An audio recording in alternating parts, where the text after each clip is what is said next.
Olá, bem-vindos na 12ª aula de Noções de Astronomia e Cosmologia.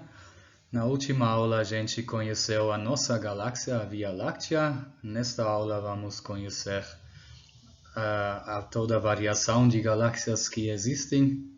E na próxima aula vamos ver o modelo como se acha que as galáxias se formaram. Não falei que íamos ver esse senhor de novo? O Kant era um dos primeiros a suspeitar de que a Via Láctea talvez não seja o universo inteiro, mas de que outros objetos flocosos que se vê no céu, as tais de nebulosas elípticas, poderiam ser objetos similares à Via Láctea, o que ele chamou de universos-ilhas. E na época já se conhecia vários desses objetos flocosos no céu, alguns inclusive dão para ver a olho nu. O Messier fez uma lista de, dependendo como se conta, de uns 103 a 110 desses objetos, e entre eles há objetos de natureza diferentes, por exemplo, as nebulosas gasosas, aquelas onde a formação estelar que a gente conheceu na aula sobre a matéria interestelar ou aglomerados estelares que a gente conheceu também.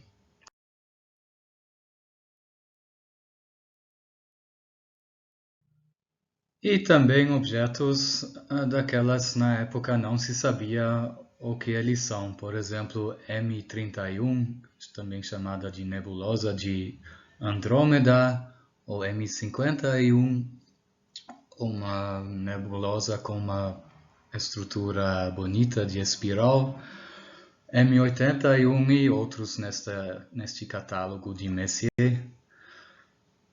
E logo em seguida foram feitos outros catálogos com esse tipo de objeto no céu, por exemplo, o New General Catalog com mais objetos. Bom, mas as imagens que eu mostrei no slide anterior não são bem o que se via na época, são imagens atuais desses objetos. Com os telescópios da época não dava muito bem para ver as estruturas desses objetos. Quem conseguiu isso primeiro foi o William Parsons em 1845, usando o então maior telescópio do mundo, o Leviathan. E ele viu pela primeira vez de que algumas dessas nebulosas têm estrutura de espiral, como por exemplo M51 aqui do lado. E medindo os comprimentos de onda de certas linhas espectrais em várias posições dentro dessa nebulosa, o Vesto Slipher conseguiu mostrar em 1912 de que esses nebulosas espirais estão em rotação. E até um século atrás não se sabia se a Via Láctea é realmente o universo inteiro e o que são esses nebulosas espirais, tal que houve um debate sobre isso entre o Harlow Shapley e o Edward Curtis em 1920, que entrou na história. O Shapley, aliás, a gente já conhece. Mencionamos ele na aula anterior, na aula sobre a Via Láctea. Foi ele quem usou os aglomerados globulares da Via Láctea para estimar onde fica o centro da Via Láctea e que chegou numa distância um pouco grande, sobreestimou o tamanho da Via Láctea. E no ponto de vista dele, era só lógico de que a Via Láctea sendo tão grande, de que esses nebulosos espirais de natureza desconhecida facilmente caberiam dentro desta Via Láctea enorme, e ele defendeu a ideia de que a Via Láctea é mesmo o universo inteiro e de que as nebulosas espirais fazem parte. E o Curtis acreditava num outro modelo da Via Láctea que a gente também viu na aula anterior, aquele do Kapteyn, segundo a Via Láctea é bastante menor. Na hipótese dele, as nebulosas espirais não fazem parte da Via Láctea, mas são objetos similares a esta, ou seja, a Via Láctea é só uma de muitas galáxias. E então identificou basicamente a Via Láctea e aquelas outras nebulosas com os universos ilhas do Kant. Quem conseguiu resolver o debate foi Edwin Hubble em 1923. Ele usou cefeidas dentro de duas dessas nebulosas espirais, a nebulosa de Andrômeda e a de Triângulo, para determinar a distância até estas. A gente lembra da aula sobre estrelas, que cefeidas são estrelas variáveis, que podem servir como vela padrão, então podem servir para determinar distâncias até elas e até os objetos daquelas. Elas fazem parte como essas duas nebulosas. E ele chegou ao resultado de que estas duas nebulosas são muito mais distantes do que o tamanho da Via Láctea e chegou à conclusão de que devem ser objetos similares à Via Láctea, e isso é visto em geral como o nascimento de um novo campo da astronomia, a astronomia extragaláctica. Quer dizer, astronomia extragaláctica com G maiúsculo, a astronomia de fora da Via Láctea. O que são galáxias, afinal, há uma variação enorme deles, mas o que todos têm em comum que eles consistem de muitas estrelas, de 10 milhões a 100 trilhões, e outros corpos celestes que onde você tem estrelas, você sempre acha esses também, como planetas, anãs marrons, anãs brancas, estrelas de nêutrons, etc. E muitas galáxias ainda têm meio interestelar também, e várias delas um buraco negro no centro, ou tal do buraco negro supermaciço, como aquele que a Via Láctea tem. E o que todos têm também é matéria escura. E a palavra galáxia vem de leitoso, galaxias em grego, que é uma referência à nossa Via Láctea. O mesmo Hubble também criou um sistema de classificação das galáxias, usando como critério a sua aparência no céu. Ele identificou basicamente duas categorias grandes de galáxias e algumas formas de transição ou formas extremas. A primeira categoria grande são as galáxias elípticas, que têm forma elíptica no céu, sem muita estrutura. E o segundo grande grupo são os espirais, que têm esta forma com braços espirais no céu. E de espirais já tem dois tipos, os com barra e os sem barra. E ele identificou ainda um objeto que faz a transição entre os dois grupos. As galáxias lenticulares têm propriedades de elípticas, têm mais ou menos a mesma falta de estrutura e o mesmo conteúdo estelar que elípticas, mas têm discos como as galáxias espirais têm, e as elípticas não. E ele ainda viu que há galáxias que não se encaixam em nenhuma dessas categorias, que têm formas meio irregulares, então como categoria adicional definiu as galáxias irregulares. Ordenados da maneira como foi feito nesse gráfico, se encontra do lado esquerdo, do lado das elípticas, as galáxias que se chamava de precoce, e do lado direito galáxias que se chama de tardios. Isso veio de uma hipótese de como seria a evolução de galáxias, mas que hoje em dia é descartada. Vamos dar uma olhada um pouquinho mais detalhada nesse sistema de classificação do Hubble. Começando pelas elípticas. Então, elípticas são, como se vê nestas imagens, nebulosas no céu de forma elíptica ou até circular, mas sem muita subestrutura. E ele classificou as elípticas pela elipticidade delas no céu.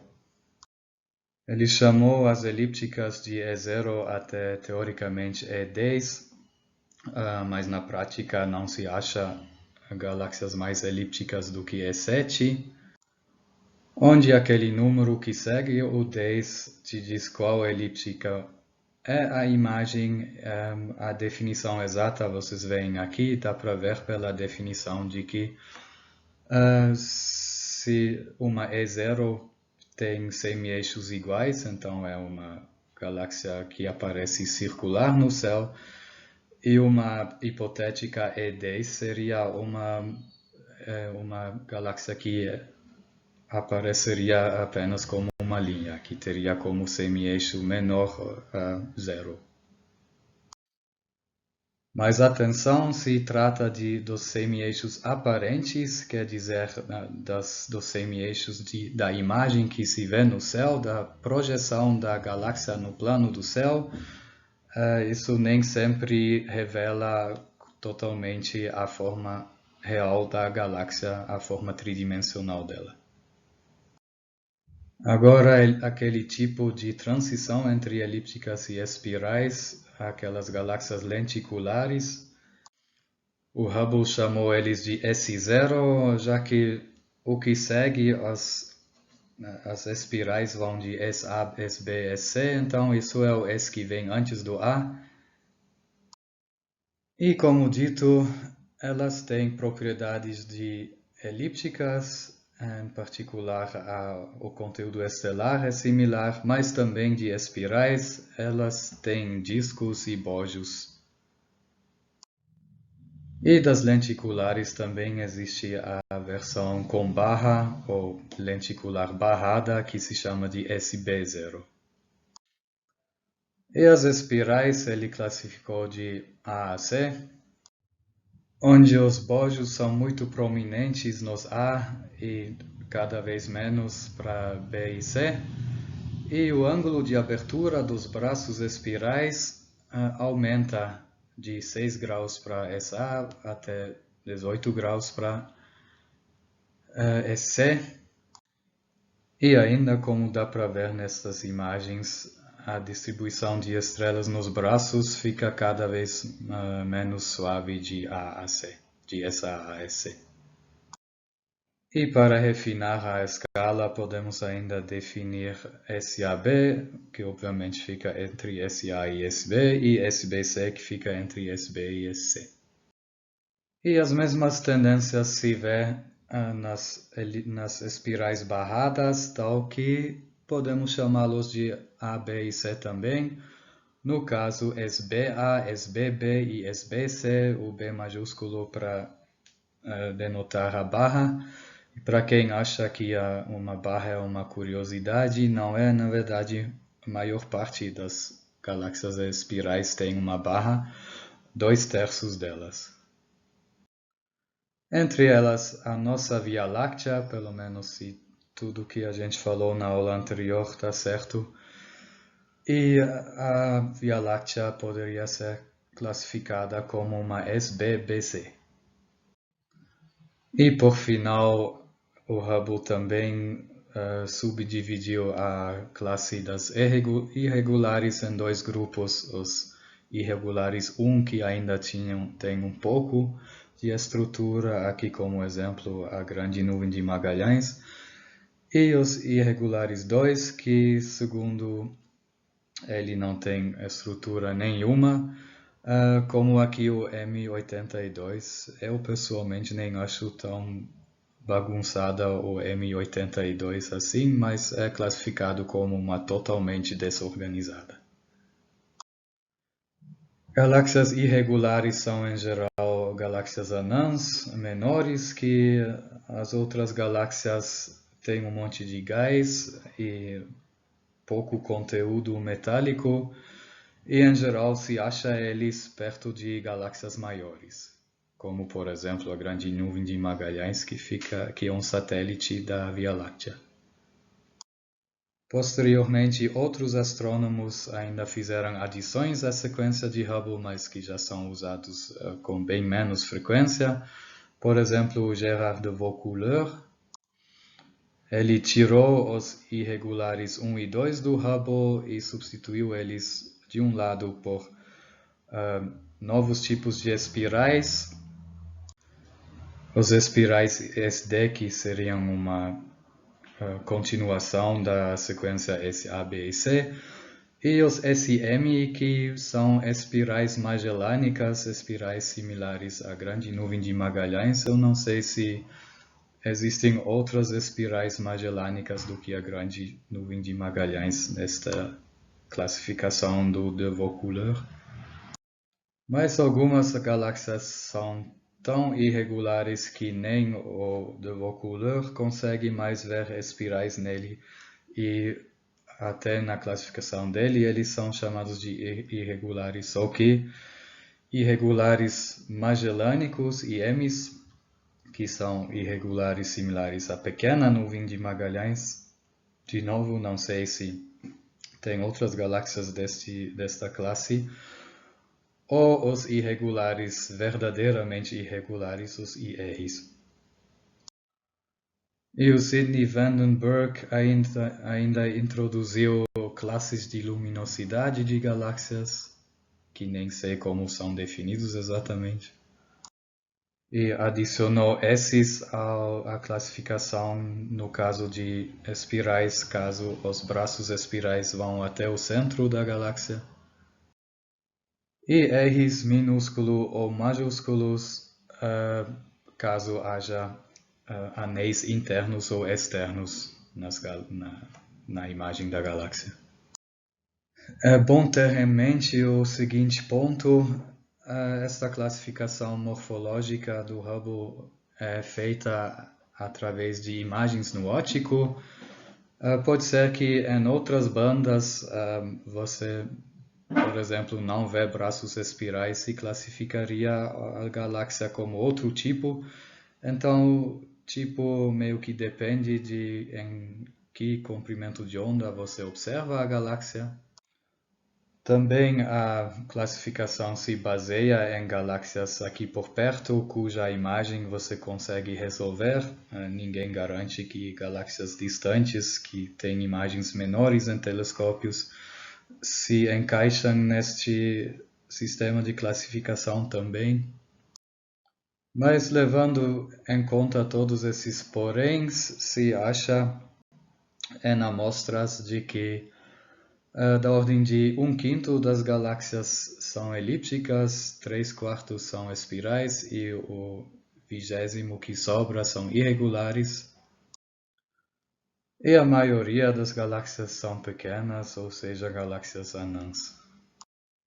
Outro ponto que temos que levar em consideração é de que esta classificação é feita a olho de alguém que faz a classificação, então depende do julgamento subjetivo desta pessoa, o que fere um pouco a exigência que temos para as ciências de que os resultados têm que ser objetivos e reprodutíveis independente de quem faz o experimento ou a classificação neste caso.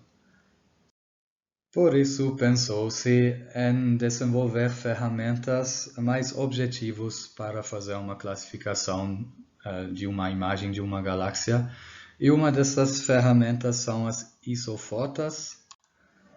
Isofotas são linhas na imagem da galáxia de luminosidade superficial constante.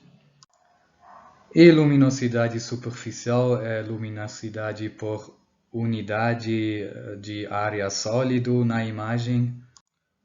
Eu pessoalmente acho essa unidade de magnitude por segundos de arco em quadrado bizarra, porque se você dobra a área, você não dobra o valor da magnitude, né? O que é bom nas isofotas é de que dá para comparar galáxias mais próximas e galáxias mais distantes. Acontece que a luminosidade superficial não depende da distância. É fácil de pensar por quê. Imagine um pequeno pedacinho da galáxia que você vê de perto e que você vê de, digamos, o dobro da distância. Se você vê o mesmo pedacinho do dobro da distância, a luz que chega em você diminui por 1/4 em relação ao quando estava mais próximo. Mas a área também diminui por 1/4, então a luminosidade por unidade de área é igual, independente da distância daquela você olha para aquele pedaço da galáxia. E dá para ver por estas imagens de que a forma das isofotas dá uma dica de que tipo de galáxia se trata e de que talvez a partir das isofotas dava para fazer um sistema de classificação mais objetivo morfológico das galáxias. O que seria interessante determinar também é o raio ou diâmetro da imagem da galáxia que vemos no céu. Um problema nisso é que não dá muito bem para ver onde fica a borda da galáxia. A galáxia fica cada vez mais tênue quanto está se afastando do centro e é difícil definir a borda. Para driblar esse problema, podemos definir outros tipos de raio, por exemplo, o raio de Holmberg, que é definido assim. Você traça a isofota de uma dada luminosidade superficial, no caso 26,5 magnitudes por segundo de arco em quadrado na banda B. Esta isofota vai provavelmente ser algo com uma forma aproximadamente elíptica e você define então o raio de Holmberg como o semi-eixo maior desta elipse.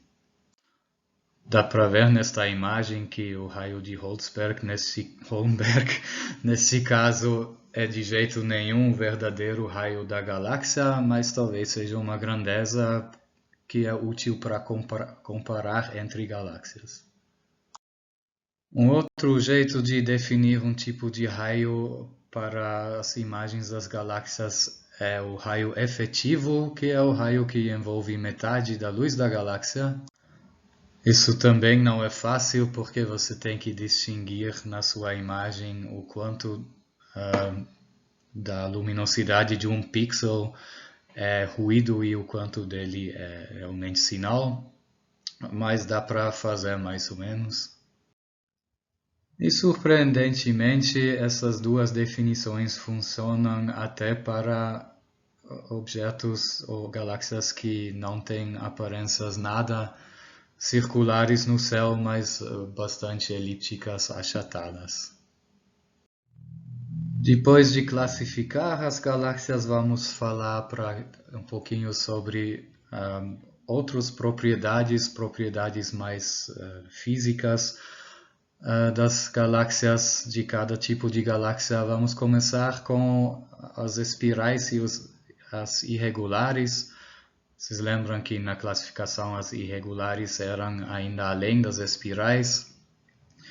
E de fato elas têm em comum com as espirais que em ambos desses dois tipos de galáxia ainda ocorre formação estelar.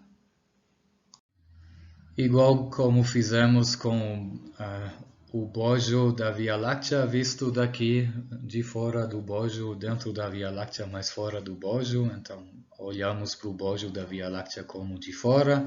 Podemos também olhar para os bojos das outras galáxias espirais, das outras galáxias discos.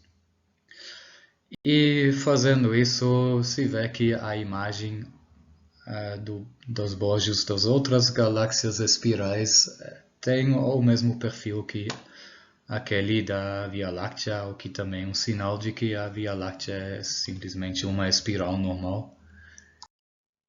E os discos dos demais espirais também têm perfil exponencial igual como o disco da Via Láctea. Também podemos medir as curvas de rotação, quer dizer, a velocidade com aquela o material gira em torno do centro da galáxia em função da distância até a galáxia. Aqui isso é feito para a galáxia de Andrômeda. Como se faz isso? Pelo efeito Doppler, medindo linhas espectrais ao longo do seu semi-eixo maior. Só que, atenção, a velocidade verdadeira é um pouco maior do que aquela que você determina.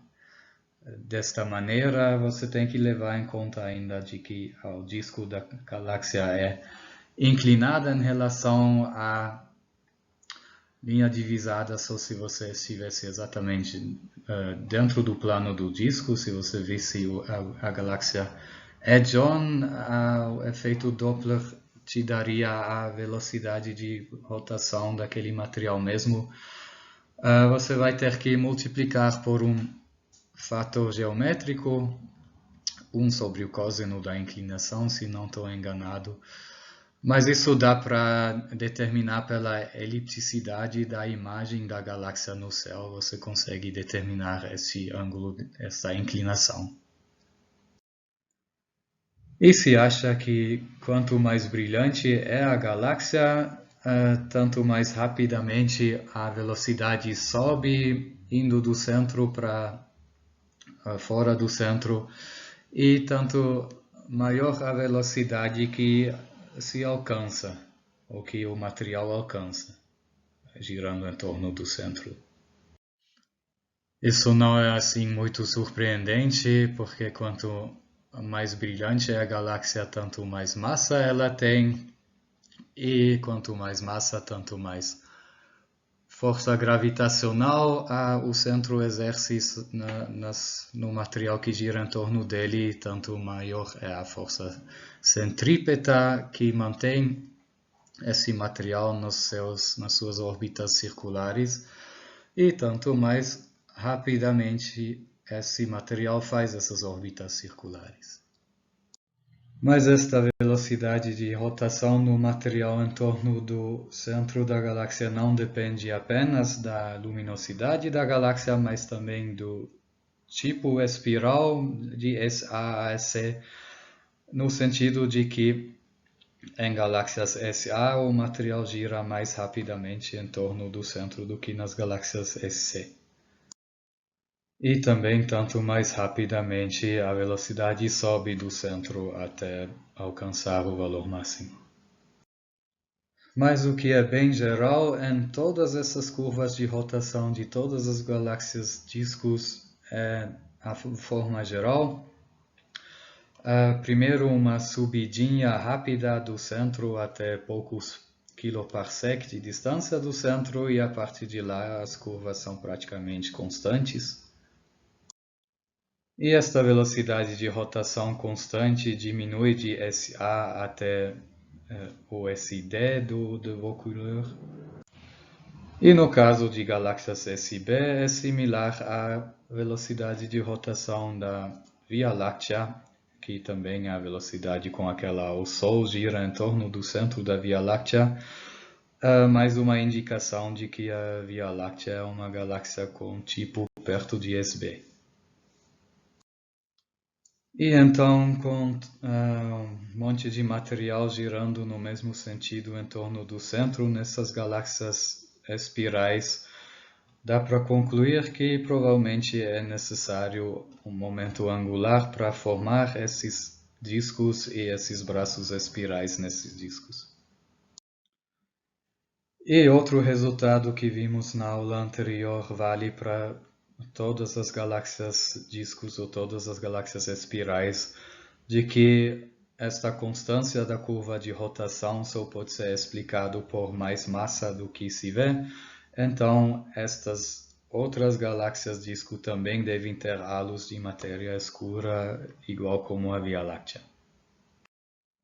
Mas se boa parte das estrelas da galáxia está se aproximando a nós com a mesma velocidade e boa outra parte dessas estrelas se afastando de nós com esta mesma velocidade, aí se espera que quando se mede alguma linha espectral no espectro integrado sobre a galáxia toda, esta deve ter um perfil de 2 picos, simplesmente pelo efeito Doppler, um pico um pouquinho deslocado para o vermelho e o outro um pouquinho deslocado para o azul em relação ao comprimento de onda que a linha teria se o material na galáxia estivesse parada.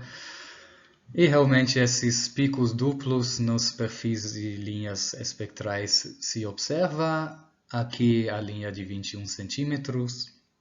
Então, nesse caso, a gente está olhando mais para o gás do que para as galáxias. E pela distância entre os dois picos, pela, digamos, largura dessa nossa linha espectral com dois picos, dá para determinar esta velocidade máxima de rotação da galáxia.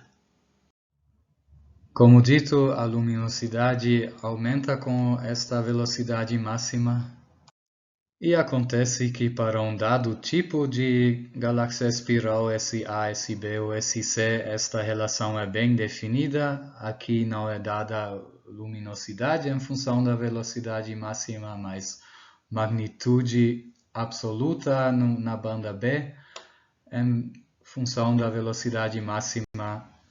Mas para cada tipo esta relação é bem definida, é chamada de relação Tully-Fisher. Isso é bastante prático porque isso significa de que para uma galáxia espiral de tipo morfológico conhecido, que você determinou olhando para a imagem dela, você consegue determinar sua magnitude absoluta através da velocidade máxima que você consegue medir pelo perfil de uma linha espectral.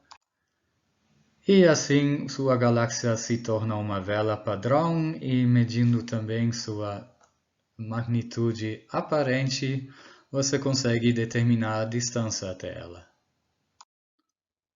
Olhando um pouco melhor para estas relações Tully-Fisher dos três tipos de galáxias espirais, se vê que os três são da forma a magnitude absoluta é um fator próximo a menos 10 vezes o logaritmo desta velocidade máxima mais alguma constante. E transformando essas magnitudes em luminosidades usando as fórmulas da aula 3, com certeza vocês conseguirão mostrar que esse fator menos 10 que aparece nestas relações Tully-Fisher significa que a luminosidade de uma galáxia destas é aproximadamente proporcional à quarta potência desta velocidade máxima. Também vale que a luminosidade de uma galáxia espiral aumenta com seu raio no céu, isso é meio óbvio, né? Vale esta relação aqui, independente do tipo, se é SA, B ou C. E o raio que aqui se usa, SR25, é basicamente a mesma coisa que o raio de Holmberg, só que usando uma isofota correspondendo a uma outra luminosidade superficial, que no caso do raio de Holmberg era de 26,5 magnitudes por segundo de arco enquadrado e aqui é de 25. E podemos combinar isso com as relações Tully-Fisher para cada tipo de galáxia e ainda usar a relação que vemos, que é basicamente fenômenos mecânicos, mas que já usamos antes na aula da Via Láctea, para chegar em relações massa-luminosidade para os três tipos de galáxias espirais. Aqui são dados essas relações. E se vê que a relação massa-luminosidade diminui de SA para SC, o que confirma que galáxias SC têm conteúdo estelar mais brilhante que galáxias SA, ou seja, que tem taxas específicas de formação estelar maiores que a galáxias SA. Ironicamente, isso significa que Em galáxias de tipo precoce tem poucas estrelas precoces e em galáxias de tipo tardio tem mais estrelas precoces. E se de essa a irregular a taxa de formação estelar relativa aumenta, tipicamente as cores das galáxias ficam mais azuis, a percentagem de gás e poeira aumenta, a emissão em H2, que era um traçador de formação estelar, aumenta, e o hidrogênio ocorre cada vez mais na forma atômica e não molecular. E tanto mais aglomerados jovens quer dizer abertas e menos aglomerados globulares a galáxia contém. Bom, quem está interessado nos valores dessas grandezas tem elas todas na tabela que tem alguns slides atrás. Coisa que também é bem geral nessas galáxias espirais, e igual como na Via Láctea, são aqueles gradientes em metalicidade, no sentido de que a metalicidade é alta na parte interior do disco e mais baixa nas partes exteriores. E esta metalicidade mais baixa na parte exterior, combinado com a taxa de formação estelar mais alta nos braços espirais lá, implica num gradiente de cor também, como dá para ver aqui nesta imagem da galáxia de Andrômeda. Essas galáxias em geral são mais vermelhos no centro e mais azuis nas partes externas. E mais uma coisa que aprendimos sobre a Via Láctea e que parece valer para todas as galáxias espirais é de que há um buraco negro supermaciço no centro, evidenciados pelas velocidades das estrelas e do gás perto desses núcleos dessas galáxias e pela radiação gerada lá que indica material sendo acretado pelo buraco negro. Por exemplo, o buraco negro central da galáxia de Andrômeda é de uns 140 milhões de massas solares, o que é um pouco esquisito porque Andrômeda é vista em muitos aspectos como muito similar à Via Láctea, como a irmã da Via Láctea, digamos, mas o buraco negro central é bem mais pesado do que no caso da Via Láctea.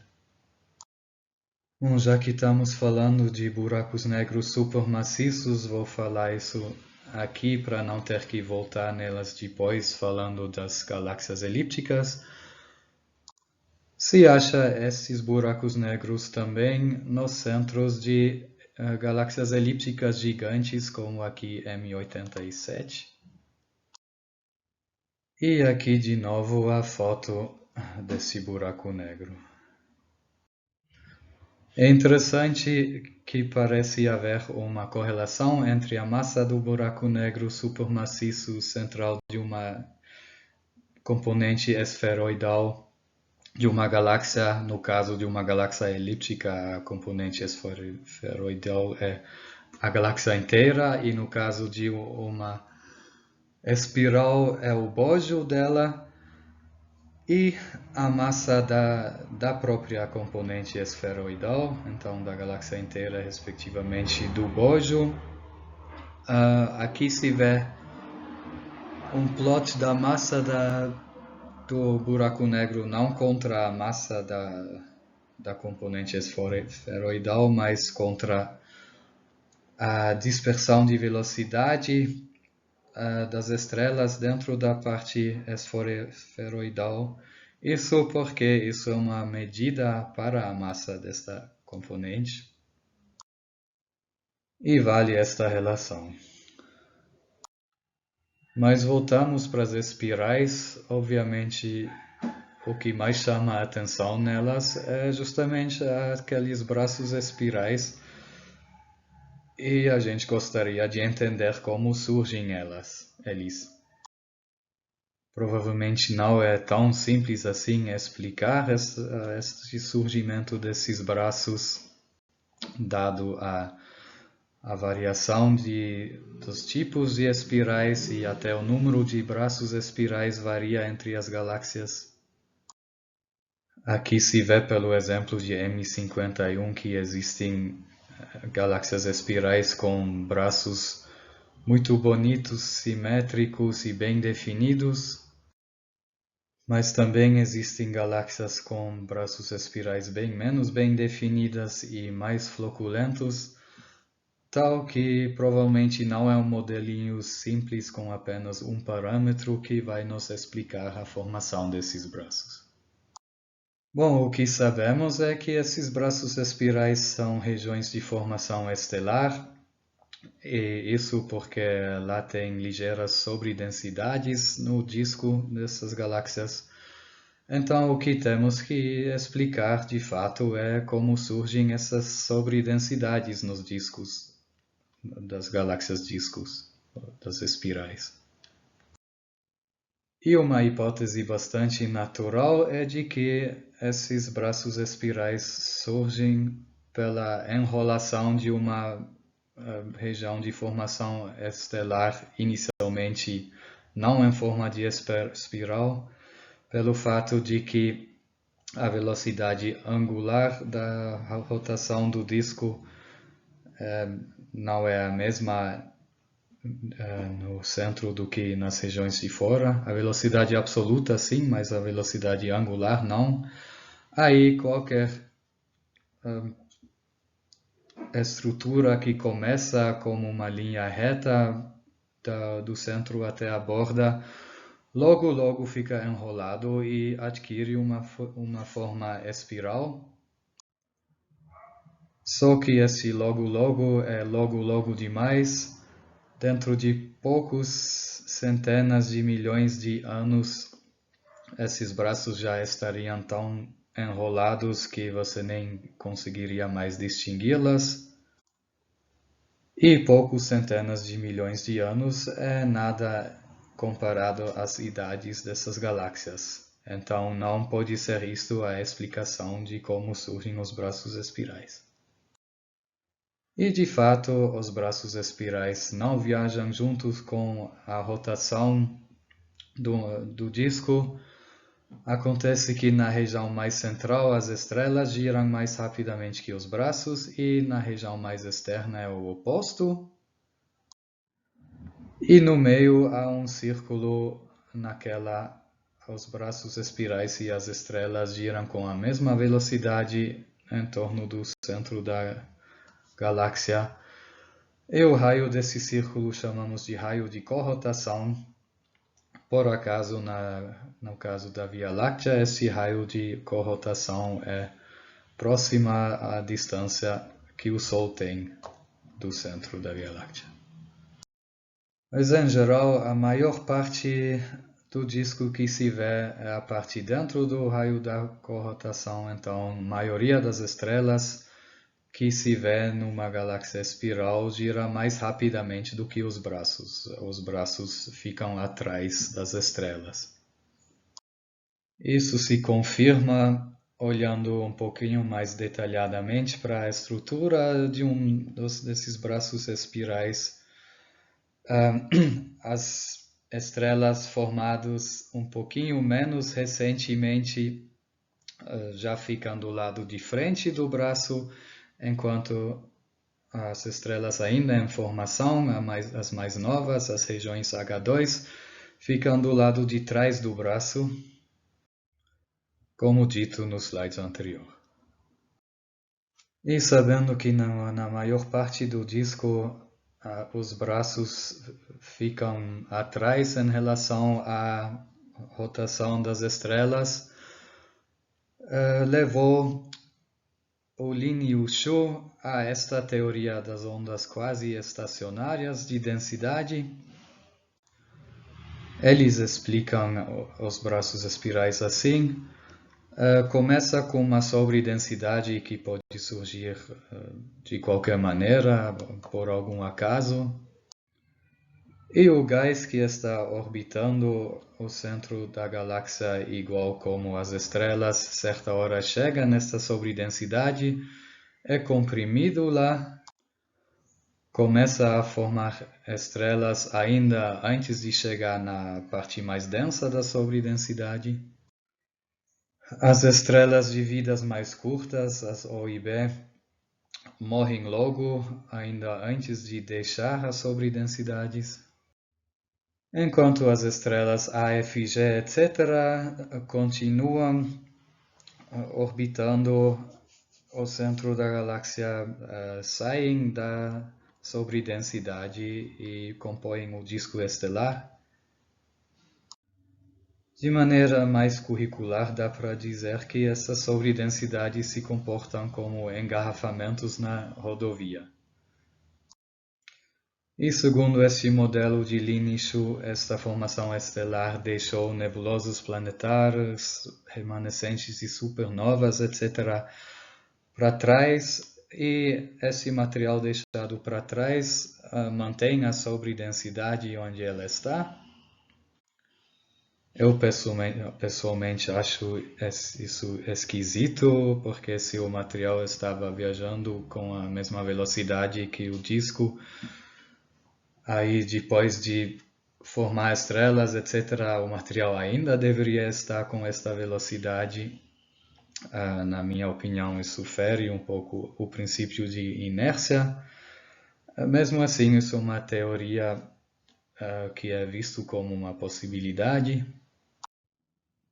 porque ela explica por que as estrelas O e B ficam mais na frente dos braços e as regiões H2 mais atrás nos braços.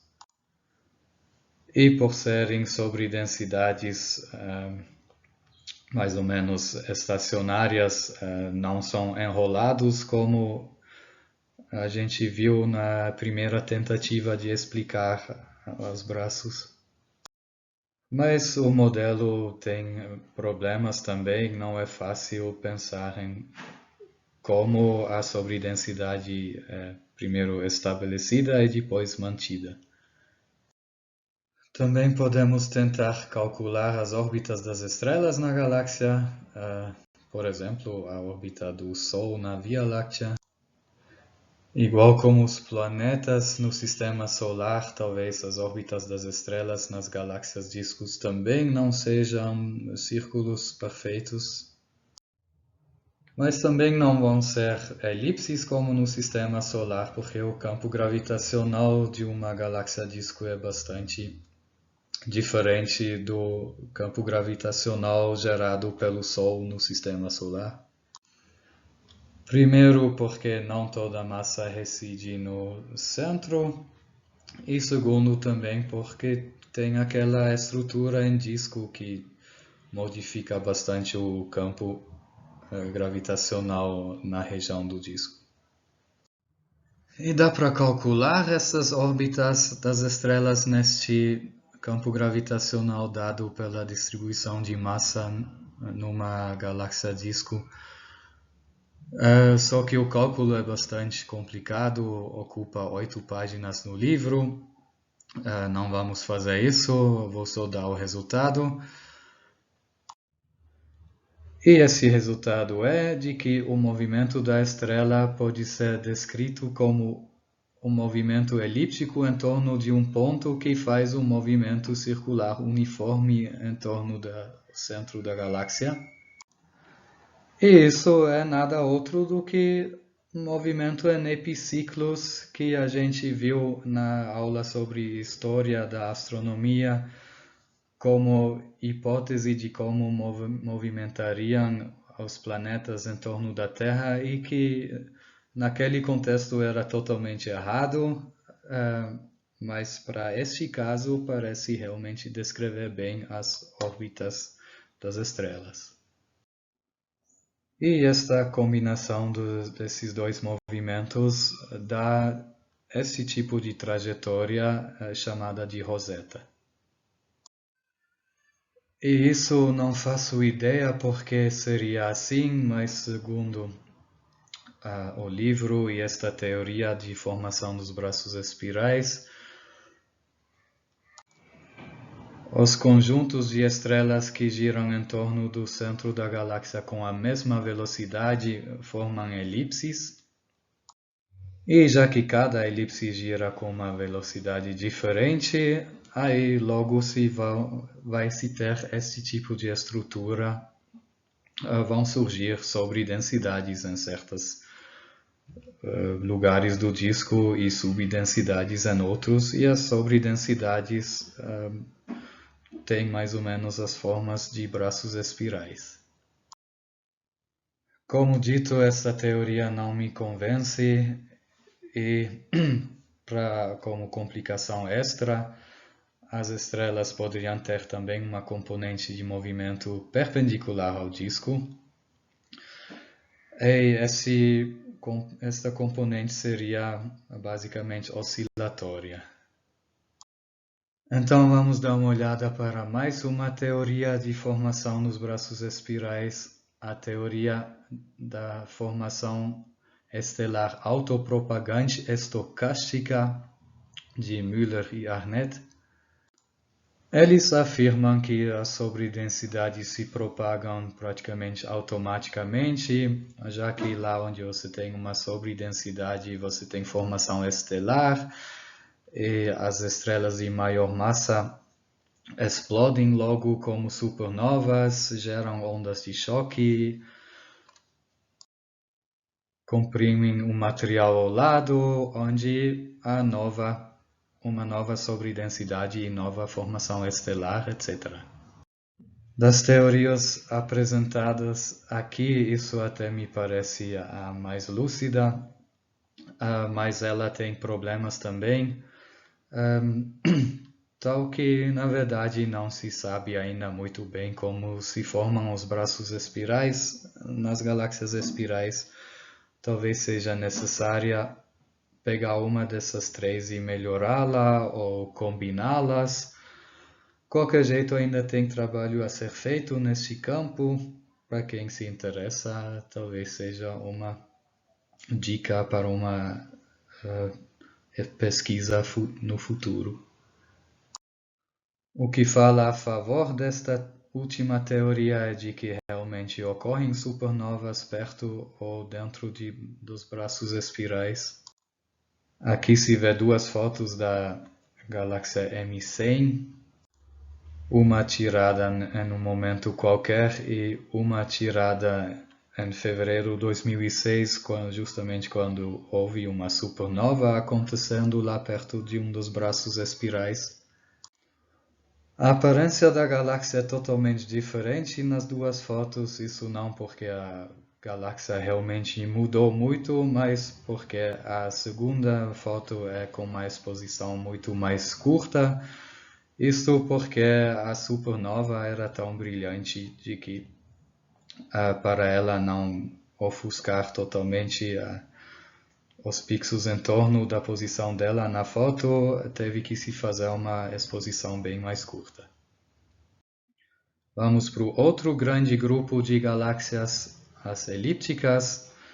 Acontece que aquela classificação do Hubble de E0 a E7 não é muito útil, não diz muito sobre a verdadeira natureza das galáxias. O que já faz mais sentido é classificar as elípticas pelos seus tamanhos. As maiores são as galáxias CD, do inglês Central Dominant. Eles são enormes mesmo, têm de até 1 megaparsec de diâmetro. E eles se encontram nos centros dos aglomerados de galáxias. Aqui temos M87 de novo, que é a galáxia central do aglomerado de Virgo. Elas têm altas luminosidades superficiais no centro e são muito extensos e ficam muito difusos enquanto você se afasta do centro. Elas têm muitos aglomerados globulares e também muita matéria escura, que faz que elas tenham altas razões massa-luz.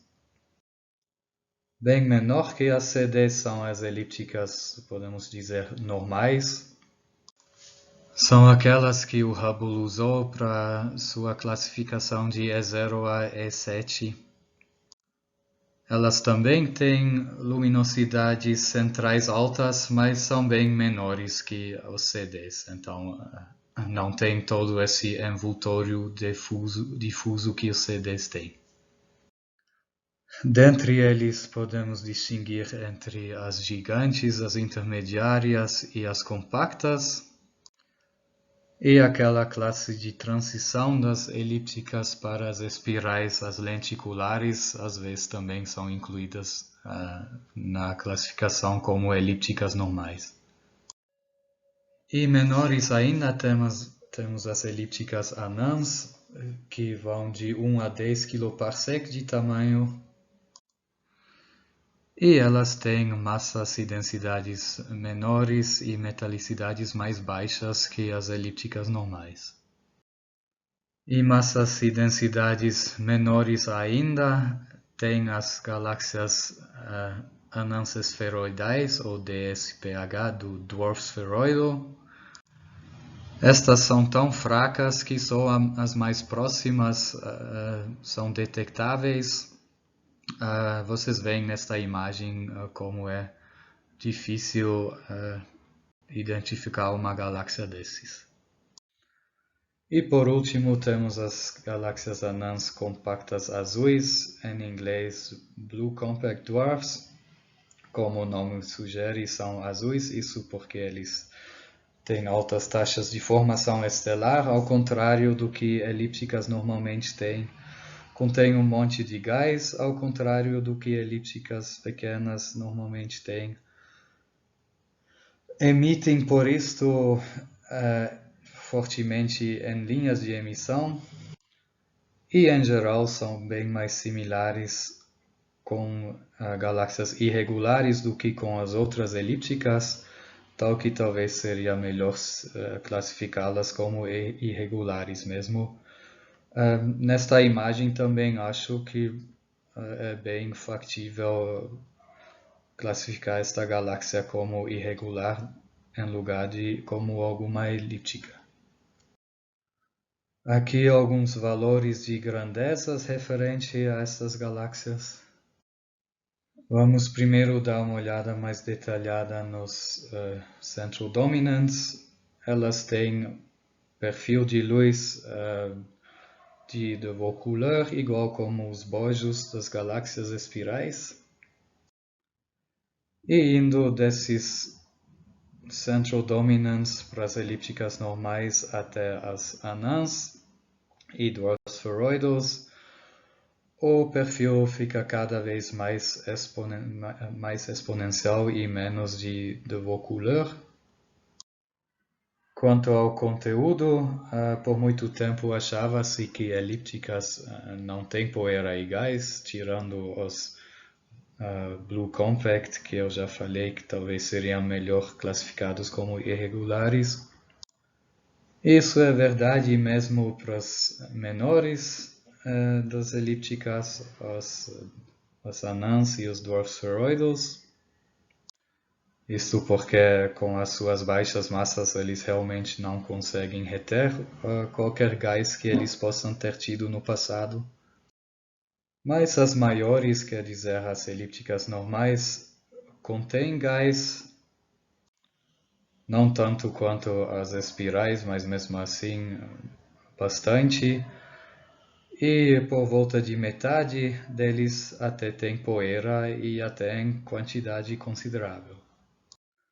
Aqui vemos uma dessas elípticas com poeira. Se vê a poeira na forma desta faixa que passa bem no meio da imagem dela. E é interessante de que cinematicamente esta poeira frequentemente não tem muito a ver com o resto, faz órbita bastante diferente das estrelas da galáxia, o que sugere que esta poeira talvez tenha sido adquirido pela galáxia posteriormente, depois da sua formação. Também observa-se que quanto maior é a luminosidade da galáxia elíptica ou lenticular, tanto mais alta é sua metalicidade. Isso também pode ser explicado facilmente. As mais luminosas também são as de maior massa e densidade. E esses já fizeram formação estelar mais rapidamente no começo das suas vidas e por isso também sofreram enriquecimento por metais mais rapidamente. Igual como nas espirais, nas elípticas e lenticulares também observa-se gradientes de metalicidade, no mesmo sentido de que a metalicidade é mais alta no centro do que nas partes mais periféricas, e as mesmas gradientes de cores que as espirais, as regiões centrais sendo mais vermelhas do que as regiões mais para fora. No caso das lenticulares, ainda dá para acrescentar que seus discos são mais azuis que os seus bojos.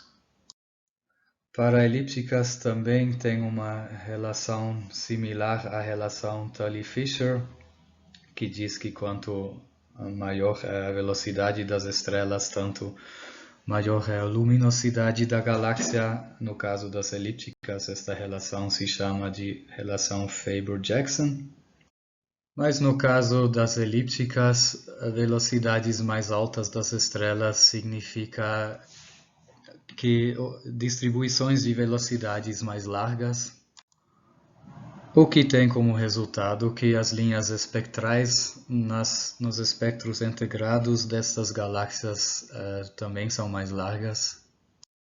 E esta largura das linhas espectrais, então, é uma medida para a dispersão de velocidades das estrelas na galáxia. E a relação Faber-Jackson afirma que a luminosidade da galáxia é proporcional à quarta potência desta dispersão de velocidades, ou transformando a luminosidade em magnitude absoluta, temos esta relação aqui. E igual como podemos usar a relação Tully-Fisher para medir as distâncias até as galáxias espirais, podemos usar a relação Faber-Jackson para medir a distância até uma galáxia elíptica. Mas a relação Faber-Jackson não é muito nítida. Isso melhora se você leva em conta mais um parâmetro, no caso o raio efetivo.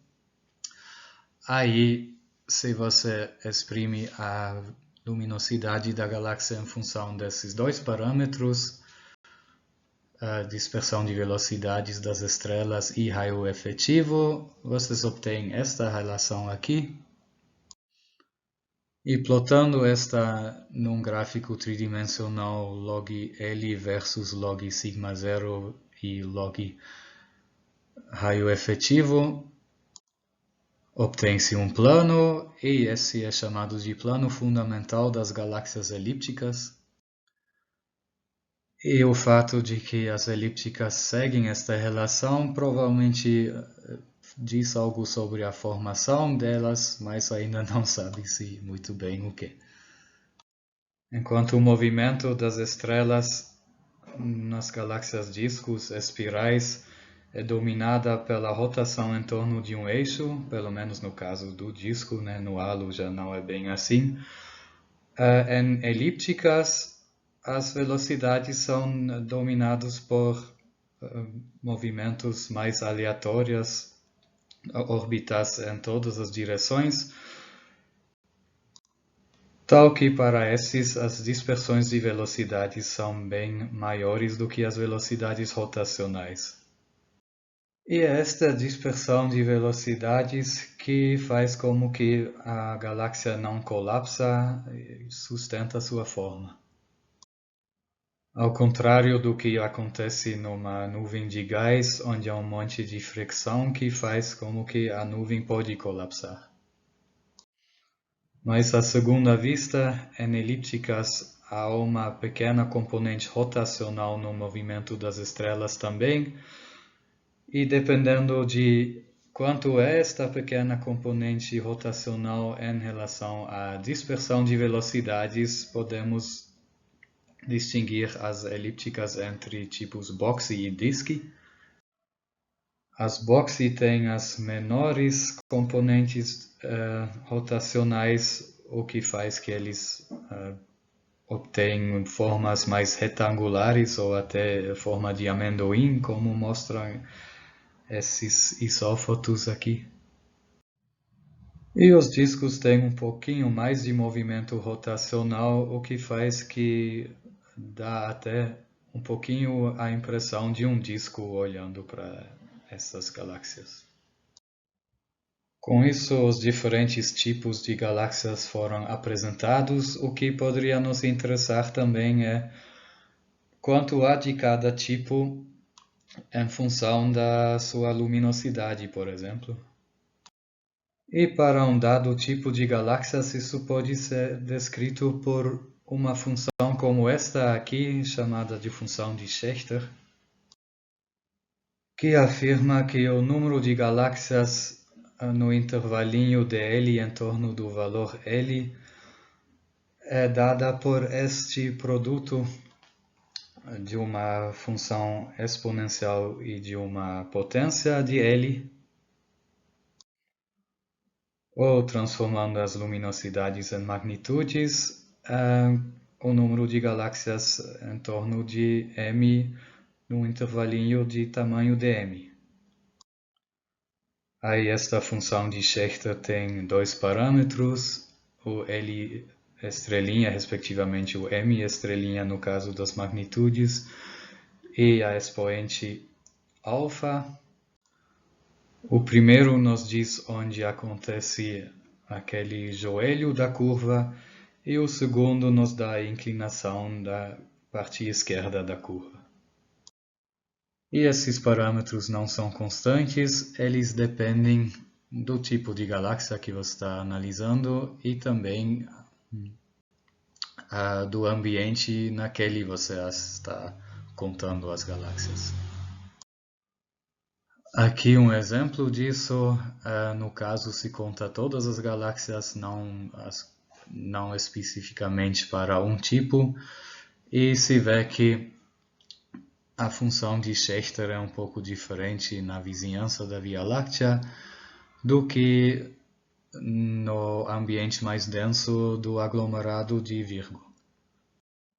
E agora, discriminando por tipo de galáxia, se vê que galáxias anãs ocorrem em número bem maior do que as maiores galáxias, mas elas não dominam a massa ou a luminosidade total dos ambientes. Do lado mais brilhante da distribuição, as espirais dominam. E o que é especialmente interessante é de que em ambientes densos há mais elípticas do que em ambientes menos densos, um fenômeno que chamamos de relação morfologia-densidade, e que dá uma dica sobre a formação e a evolução das galáxias.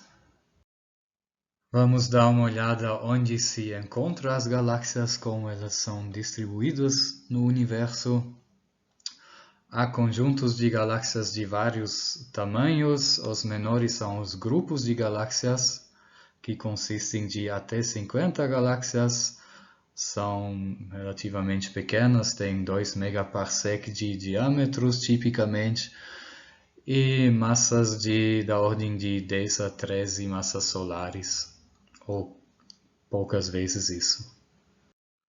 Tem grupos mais soltos, como o grupo local daquela Via Láctea faz parte, ou grupos mais compactos. E a maioria das galáxias se encontram em grupos, mas também há conjuntos maiores de galáxias chamados de aglomerados de galáxias, que têm diâmetros até uns 10 megaparsec e massas já da ordem de 10 a 15 massas solares. E dentre eles há os mais pobres, a partir de 50 galáxias, até os aglomerados ricos, que contêm milhares de galáxias. Ainda podemos classificar os aglomerados em regulares e os irregulares. Os regulares têm formas esféricas, bonitinhos, e as irregulares, formas irregulares, obviamente. E, surpreendentemente, a menor parte da massa desses aglomerados realmente são galáxias. Só uns 3%, na maioria galáxias anãs e maioria elípticas e lenticulares. E tipicamente no centro uma galáxia centro-dominant. Mas tem muito mais gás nesses aglomerados de galáxias, uns 4 vezes mais do que as galáxias. Este gás é bastante quente, de 10 a 100 milhões de Kelvin, e com uma densidade de 1 átomo por litro. E ainda muito mais da ordem de 85% da massa dos aglomerados é composta de matéria escura. De todas as galáxias do universo, apenas uns 7% se encontram em aglomerados. E há agrupamentos ainda maiores, os superaglomerados, que são, na verdade, aglomerados de aglomerados, e esses aparentemente são as maiores estruturas do universo, mas esses não são gravitacionalmente ligados.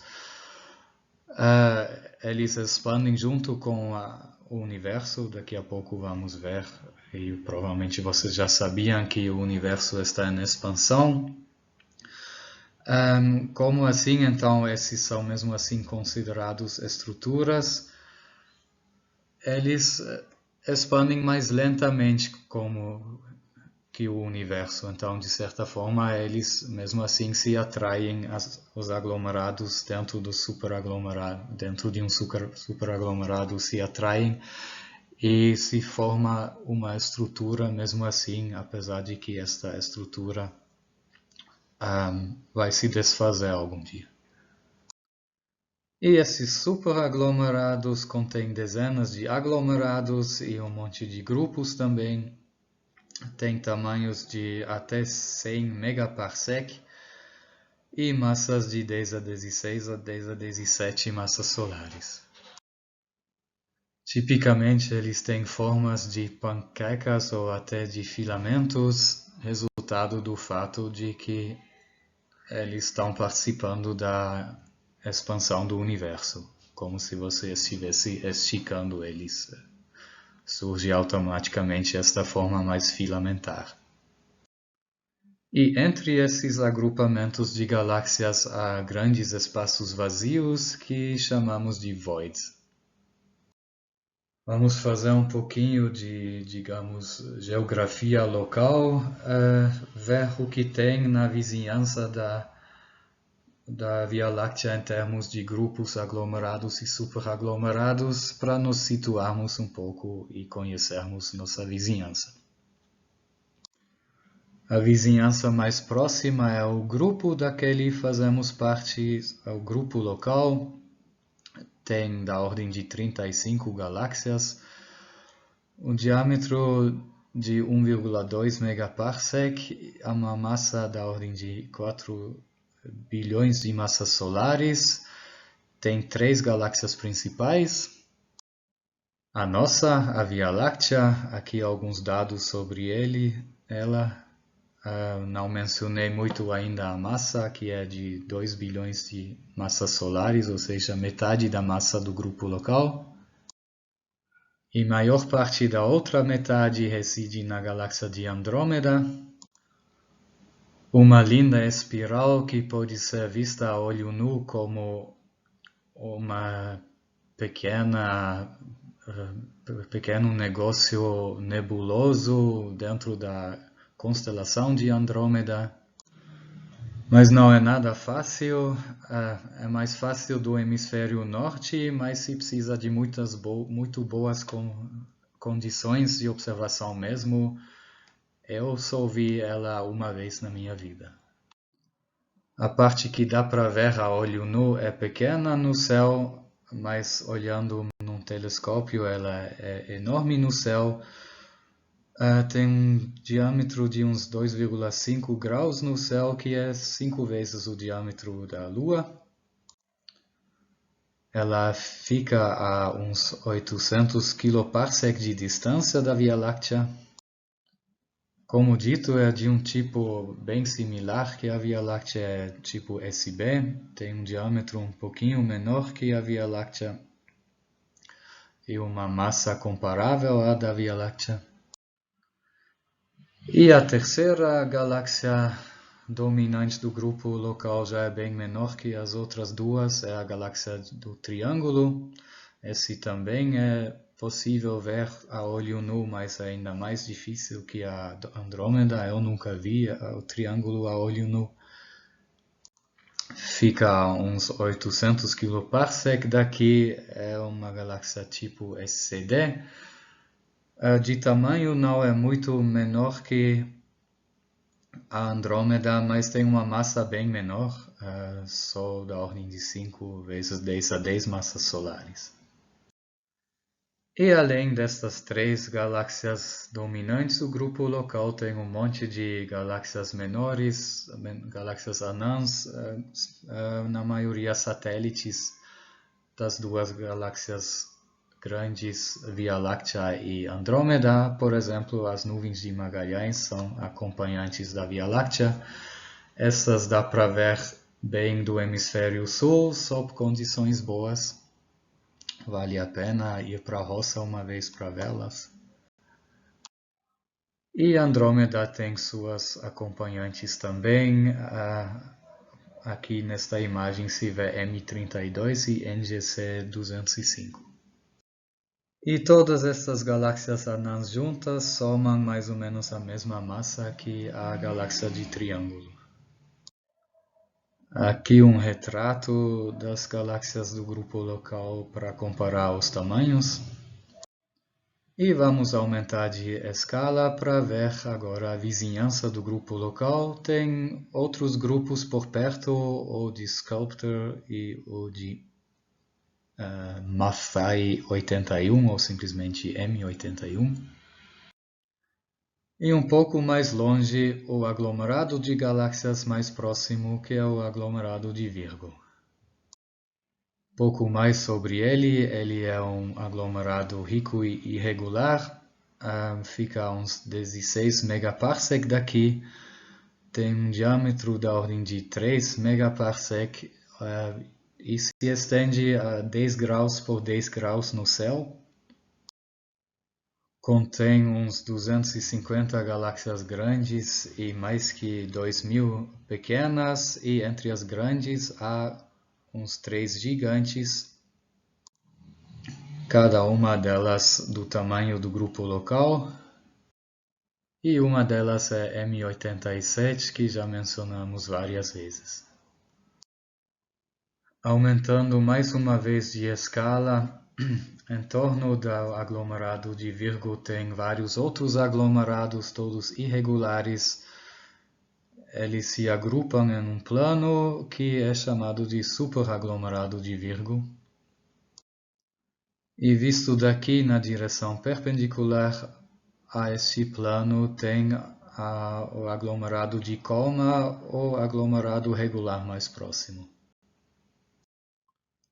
Aqui uma outra imagem do superaglomerado de Virgo. O diâmetro é de uns 40 megaparsec e a massa de 10 a 15 massas solares. E sendo um superaglomerado, ela expande junto com o universo mais lentamente por causa da atração interna dela. E esse superaglomerado de Virgo, com nós dentro dele, está sendo atraído por uma massa maior ainda,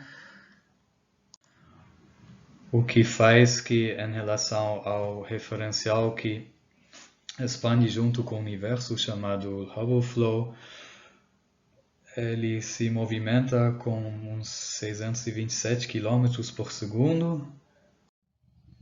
E não se sabe bem o que é esta massa que nos atrai lá. Ele é chamado misteriosamente como o grande atrator. Deve ficar a uns 60 megaparsec daqui e ter uma massa de 3 vezes 10 a 16 massas solares. E fica na direção da constelação de Centauro, visto daqui. mas não se consegue ver bem o que ele é, justamente porque ele fica atrás do disco de poeira da Via Láctea, naquela zona vazia que a gente mencionou na aula sobre a Via Láctea. E há teorias de que ela consiste em boa parte, ou em maior parte que outros aglomerados de matéria escura.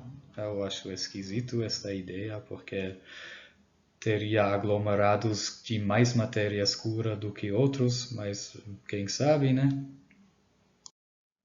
Mas há outras teorias afirmando de que não é bem lá um superaglomerado escuro, mas é mais o efeito combinado de outros superaglomerados que se vê na direção próxima dela, sendo estas o superaglomerado de Shapley e o de Vela. Aqui temos uma imagem da região do céu onde deveria ficar o grande atrator. E esse grande atrator fica no centro de uma aglomeração de aglomerados maior ainda, o superaglomerado de Laniakea, ou também chamado de superaglomerado local. Aqui nesta imagem em amarelo, só se fala desse 2014, desse superaglomerado de Laniakea. Antes disso, a definição de superaglomerado estava diferente e aí o superaglomerado local consistia de outros aglomerados. E esse superaglomerado de Laniakea tem um diâmetro de uns 160 megaparsec e uma massa de 10 a 17 massas solares. E para se ter uma ideia de quão grande esse bicho realmente é, o superaglomerado de Virgo que a gente viu antes é só um desses blobs amarelos compondo o superaglomerado de Laniakea. Aqui o mapa do céu, onde cada ponto é uma galáxia. Nesse mapa se vê outros superaglomerados ainda, aqui a lista de nomes. E com isso termina nossa viagem na vizinhança da Terra. Para continuar aumentando de escala, temos que falar um pouquinho sobre um fenômeno chamado redshift, já que precisamos de um método para medir distâncias além da distância que pode ser medida pela mais brilhante vela padrão, que é a relação Tully-Fisher. Bom, como dá para ver por esse gráfico, com supernovas 1A você consegue olhar mais longe ainda, mas lá você depende de acontecer uma, então você não pode simplesmente medir a distância até uma galáxia qualquer por supernova 1A, porque talvez não está acontecendo uma supernova 1A enquanto você está observando aquela galáxia. E o que é então esse redshift? É o fato de que para galáxias distantes você mede o espectro deles deslocados para comprimentos de onda mais longos, quer dizer que uma linha espectral que você vê no espectro daquela galáxia, você mede com comprimento de onda maior do que o comprimento de onda que você mede no laboratório da mesma linha espectral. Foi descoberta em 1914 pelo Vestus Slipher, o mesmo que conseguiu evidenciar que galáxias espirais estão em rotação. Bom, vocês vão dizer, a gente já conhece o redshift, aliás, já conhecemos dois tipos de redshift, o redshift devido ao efeito Doppler e o redshift gravitacional. Obviamente aqui não vai ser um redshift gravitacional que estamos observando, mas poderia ser um efeito Doppler, né? Poderia ser que essas galáxias estão se afastando de nós. Bom, antes de entrar na questão se esse redshift realmente é um efeito Doppler, vale a pena mencionar que umas poucas galáxias mostram não um redshift, mas um blue shift. Uma das únicas é a galáxia de Andrômeda. No caso da galáxia de Andrômeda, esse deslocamento para comprimentos de onda mais curtos realmente é um efeito Doppler e mostra que a galáxia de Andrômeda está se aproximando de nós, da Via Láctea. Mas no caso da maioria das outras galáxias que estamos observando, o redshift não é bem um efeito Doppler, ou pelo menos não puramente. O que vemos é a expansão do universo que estica as ondas e seus comprimentos da luz na viagem da outra galáxia até nós. Matematicamente, esse redshift que chamamos de redshift cosmológico, porque esta expansão do universo é um fenômeno da cosmologia, é definida da mesma maneira como os redshifts que a gente já conheceu, como o aumento relativo dos comprimentos de onda do espectro sendo deslocado para o vermelho. E para redshifts pequenos, quer dizer muito menores que 1, podemos afirmar que as galáxias estão se afastando com velocidade, justamente o redshift vezes a velocidade da luz. Mas cuidado, não tudo está expandindo em escalas menores, as coisas se mantêm juntos pela gravitação, então as próprias galáxias não estão expandindo. Elas até estão, em muitos casos, encolhendo um pouco. Então, o espaço entre as galáxias que está expandindo. E estes dois senhores, o Georges Lemaitre e o Edwin Hubble, descobriram independentemente que esta velocidade com aquela as galáxias estão se afastando de nós é proporcional às distâncias que essas mesmas galáxias têm até nós. Vale esta proporcionalidade aqui, até faz pouco chamada de lei de Hubble, mas já que na verdade o Lemaitre descobriu isso primeiro, recentemente esse nome foi corrigido para a lei de Hubble-Lemaitre. E esta constante de proporcionalidade que aparece na lei é chamada de constante de Hubble, lá não se deram o trabalho de renomeá-lo. E isso é uma medida para a taxa de expansão do universo.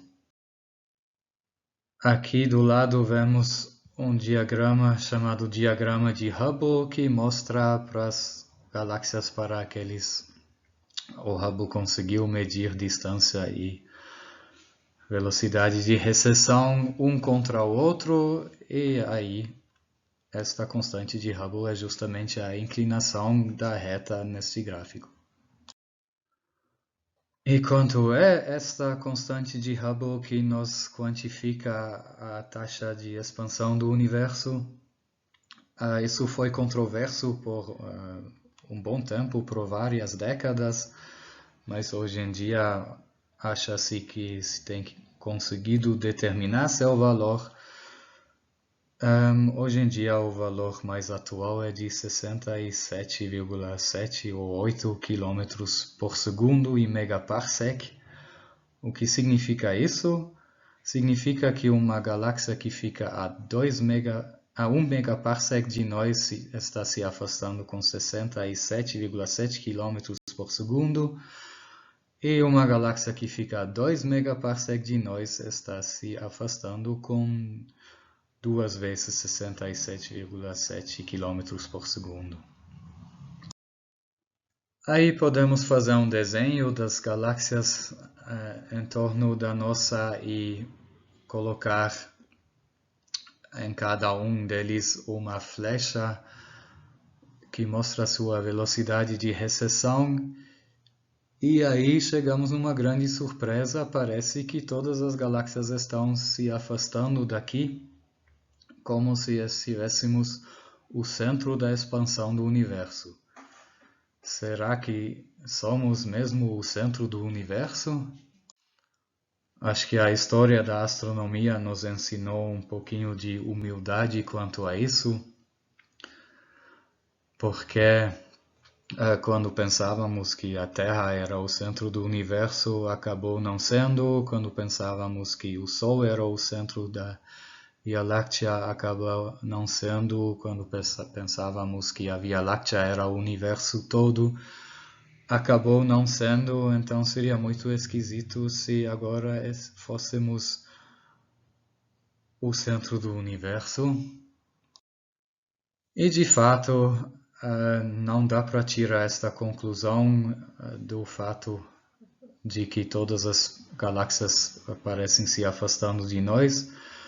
Isso porque, do ponto de vista de qualquer galáxia, isso é o caso. Esta imagem aqui embaixo tenta ilustrar isso. Aqui o eixo do tempo está de baixo para cima, tal que o quadrado grande significa hoje, os quadrados menores tempos no passado. Supondo que a galáxia cor de laranja seja a Via Láctea, aí sim dá para ver que com o tempo as outras galáxias estão se afastando da Via Láctea. Mas a galáxia verde vê a mesma coisa, vê também as outras galáxias afastando, a azul também, etc. Ou seja, qualquer ponto se vê como o centro da expansão do universo. E, na verdade, todos o são, ou nenhum o é. Não há um centro da expansão do universo. Então, esta lei de Hubble-Lemaitre é interessante por nos mostrar que o universo está em expansão, mas ele também pode ser usado para medir distâncias até galáxias, até aquelas não temos outro jeito de medir as distâncias, onde não tem nenhuma vela padrão, por exemplo.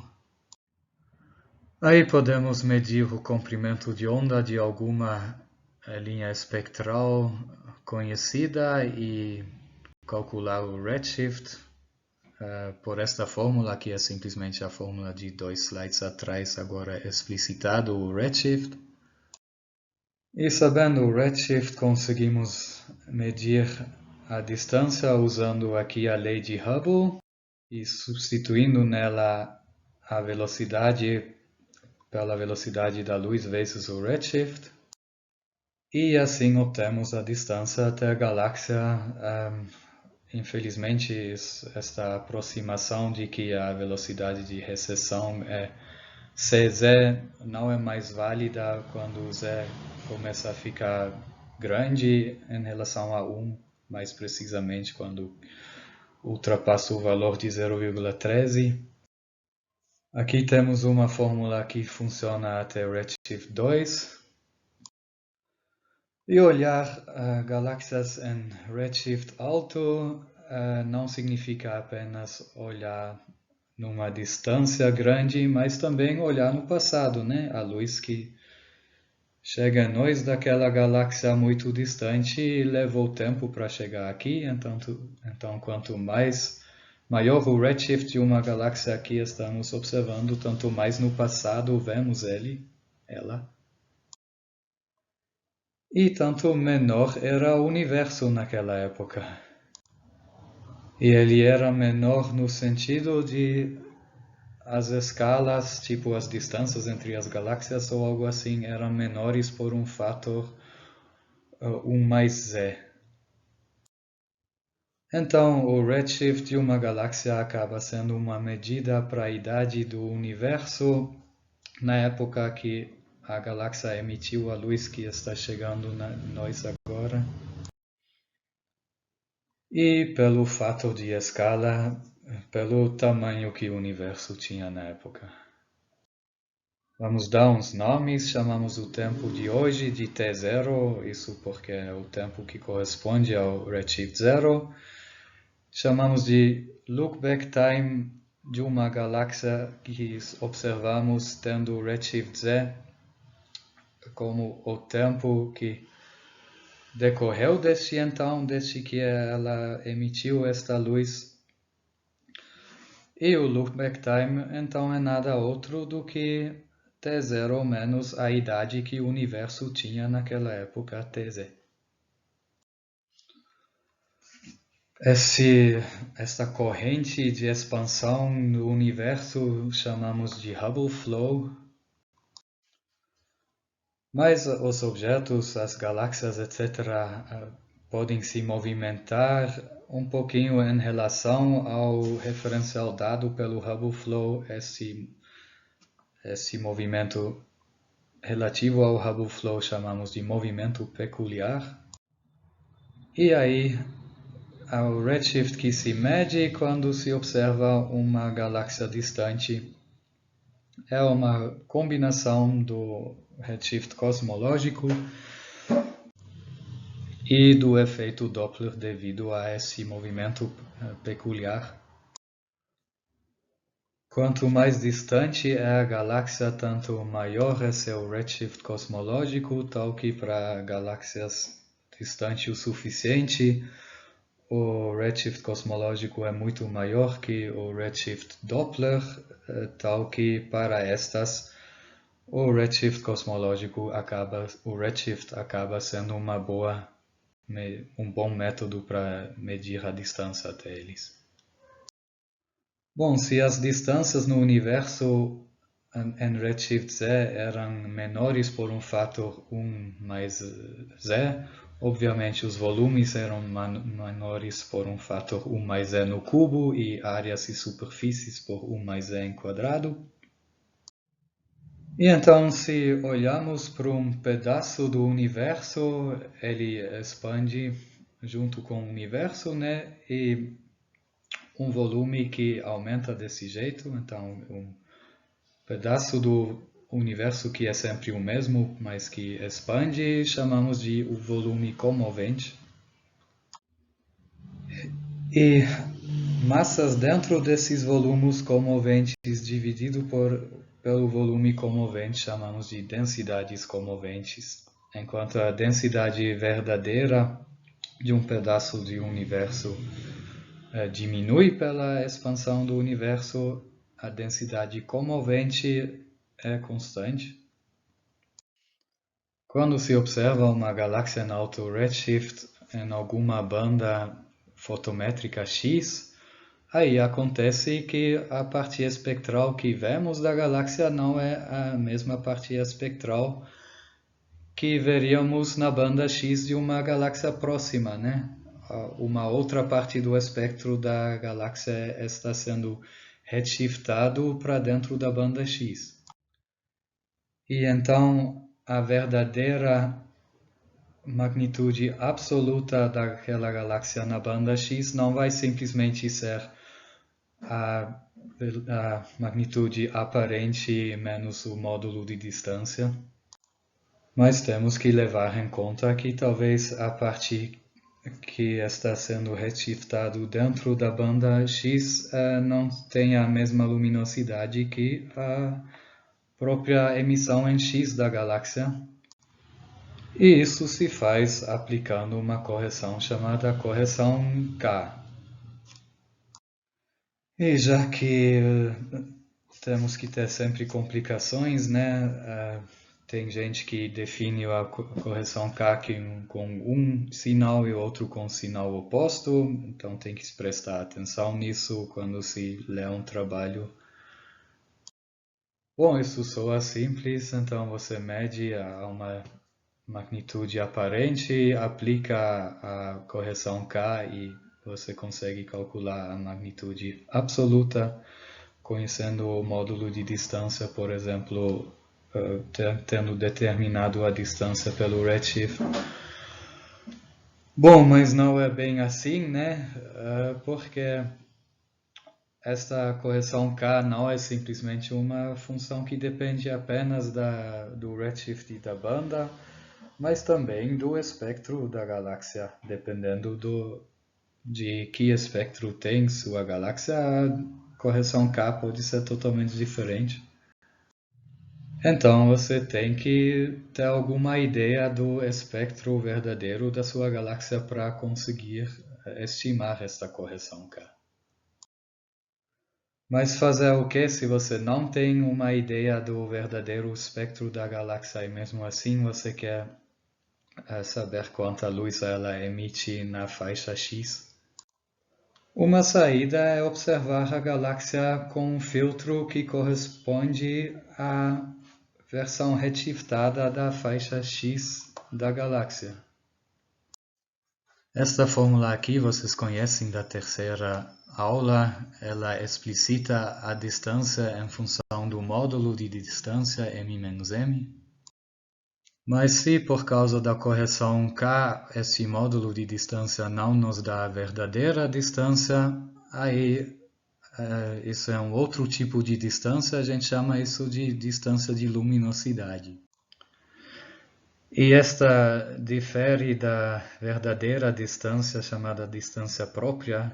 A distância própria é definida como a distância atual até aquela galáxia por um fator 1 mais e. Por que isso?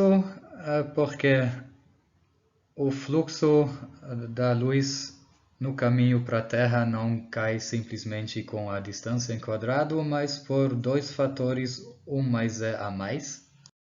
Já vou explicar por que o fluxo cai com dois fatores 1 mais e a mais. Mas primeiro vamos exprimir o fluxo chegando em nós em função da luminosidade total da galáxia e da distância de luminosidade. É a mesma fórmula que na terceira aula, só que lá era simplesmente a distância, a gente não distinguia entre diferentes tipos de distância, só existia uma, mas isso é basicamente a definição da distância de luminosidade. E substituindo esta distância de luminosidade por 1 mais e vezes a distância própria, chegamos também nesse fator 1 sobre 1 mais e em quadrado. Então, o fluxo que chega a nós é por um fator 1 mais e em quadrado mais fraco do que se não tivesse este redshift. E agora vamos interpretar esses dois fatores 1 mais e. Um deles vem do fato de que cada fóton perdeu um fator 1 mais e em energia, já que seu comprimento de onda aumentou pelo fator 1 mais e e a sua energia é inversamente proporcional ao seu comprimento de onda.